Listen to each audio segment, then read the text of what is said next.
สบายดีทุกคนและตอนนี้ก็อยู่กับซองอลิสาสาวน้อยเวียงจันทน์เนาะทุกคนตอนนี้เราอยู่ที่วัดป่าโพธิสัมภาระเด้อตอนนี้ก็คือเป็นมื้อสุดท้ายแล้วเนาะทุกคนที่เพิ่นได้เฮ็ดพิธีบูชาพระบรมสารีริกธาตุเนาะทุกคนทั้งหมด5ประเทศจะมีประเทศลาวไทยพม่าศรีลังกาและก็เมียนมาหรือว่าพม่านั่นเองนะทุกคนตอนนี้ก็คือเป็นมื้อสุดท้ายแล้วเนาะเพิ่นกำลังจะใส่บาตรแล้วก็มื้อสุดท้ายนี่ก็จะมีการยกยอดโซฟานั่นเองโอเคทุกคนเดี๋ยวจะพาทุกคนเนาะไปเบิ่งบรรยากาศเพราะว่าที่ผ่านมาแต่ละมื้อเฮาก็คือได้ถ่ายเก็บบรรยากาศไว้แล้วเดี๋ยวเฮาจะเอามาให้ทุกคนได้เก็บได้เบิ่งภาพบรรยากาศเนาะทุกคนแล้วก็มื้อนี้เนาะก็จะให้เห็นบรรยากาศในการใส่บาตรและการยกยอดโซฟา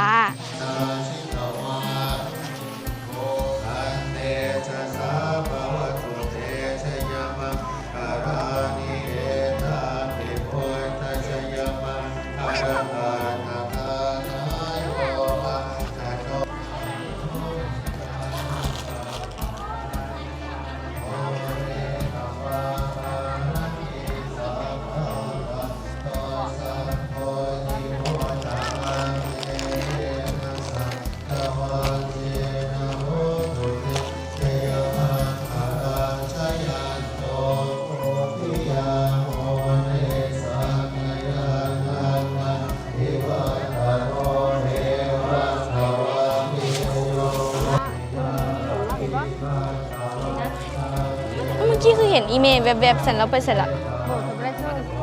ว้า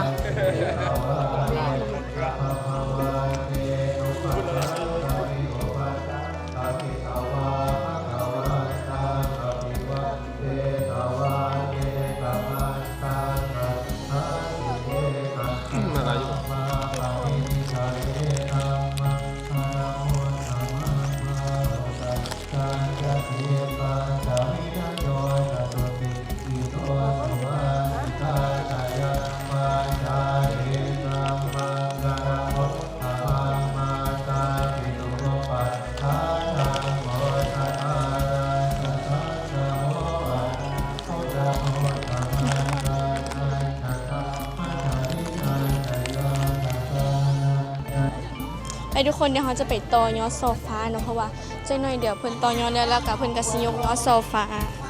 อยู่ในเทิงโบสถ์นี้คือเพิ่นหากระสร้างแบบโบฮอดอันนั้นโบฮอด3 เดือนซ้ำไปค่ะเท่าไหร่ที่ต่อยอด500,000 กีบความตัวยอด500,000 กีบสาธุนางมิมบ้านหนองบัวทองตัวยอด400,000 สาธุขออนุโมทนานำเบิ้ล100,000 กีบความตัวยอดสาธุแม่บุญเอิบบ้านศรีวิไลความตัวยอด400,000 กีบสาธุขออนุโมทนานำเด้อ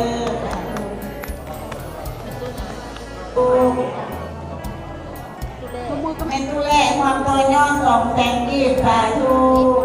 ขออนุโมทนานักกุ้งความตัวยอด200 บาทสาธุแม่ภูความตัวยอด200,000 กีบสาธุน้ำจ้อยความตัวยอด100,000 กีบสาธุนักสร้างความตัวยอด100,000 กีบสาธุนางวันดาวันความตัวยอด100,000 กีบ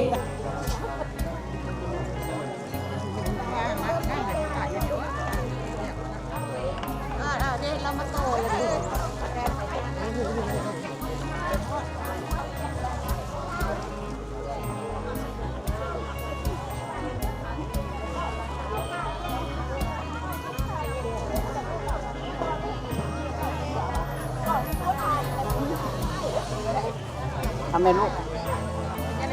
โดยสบายดีบ่สบายดีเมตู้อ่ะเจ้าของโรงทานว่ะ นี่ละโอ้นี่ละแม่ก็รวมกันเป็นบ่แม่นแล้วโดยสาธุแม่กี้เอา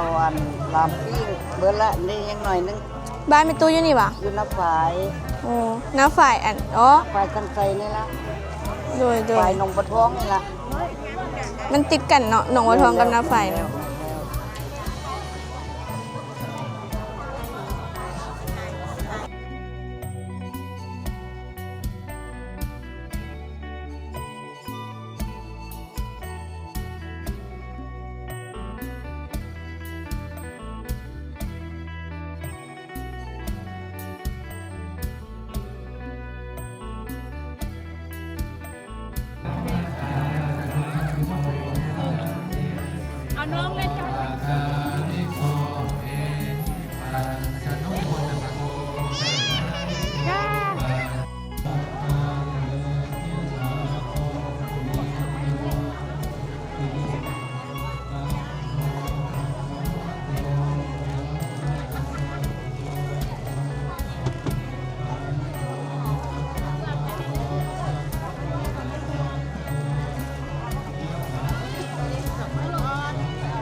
ทุกคนตอนนี้เป็นเวลา จะบ่ายโมงจะเที่ยงจะบ่ายโมงแล้วคนกำลังเกี่ยวยกยอดโซฟาเนาะเขาจะพาทุกคนเนาะไปเบิ่งการยกยอดโซฟาอยู่ที่วัดป่าโพธิสัมภารอยู่เทิงจะมีคนที่อยู่เทิงนะ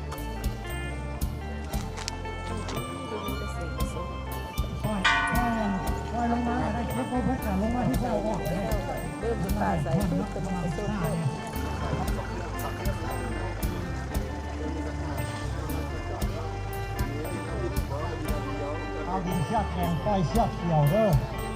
แล้วก็บ่ให้ตัดเชือกเพราะว่าสิเอาไว้ใส่ในวัดต่อขึ้นเอา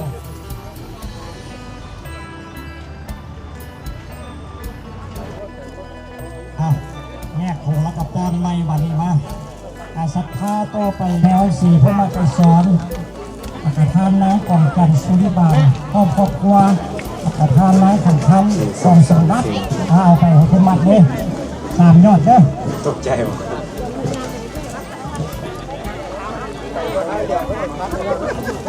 เอาพอละทุกแม่ไปใส่ละมาเป็นเด็กก็ได้เพราะเป็นอย่างนั้นแม่อ่อนสีพวกมาไก่สวนและกาทานน้ำก่อนกันสุริบาลห้องครอบครัวสามทานน้ำขันคำห้องสมบัติ โหเงินเยอะจังมีแต่ใบ500เงินเยอะจังโอ้อันนี้ใบ2,000 ตาใส่ที่ใส่เรายี่ใส่ปะนังตาก็ยี่ใส่พวก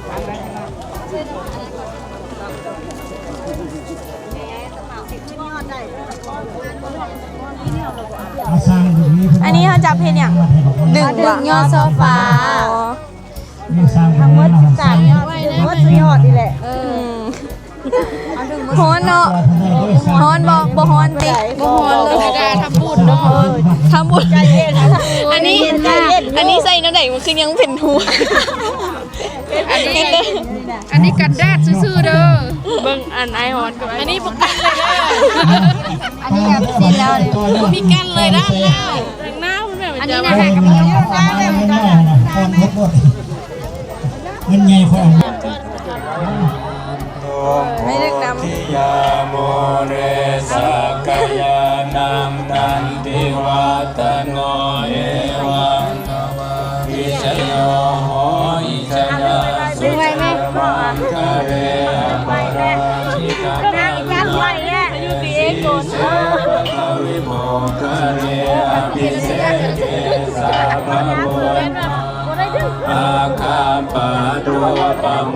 ทติสุนาคาตังสุบังคารังสุติตังสุกโนสุโมโต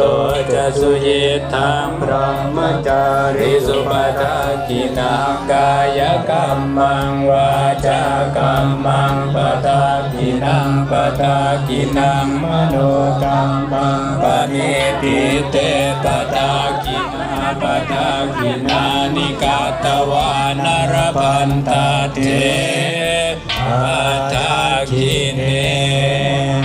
รัตโตสุกิโต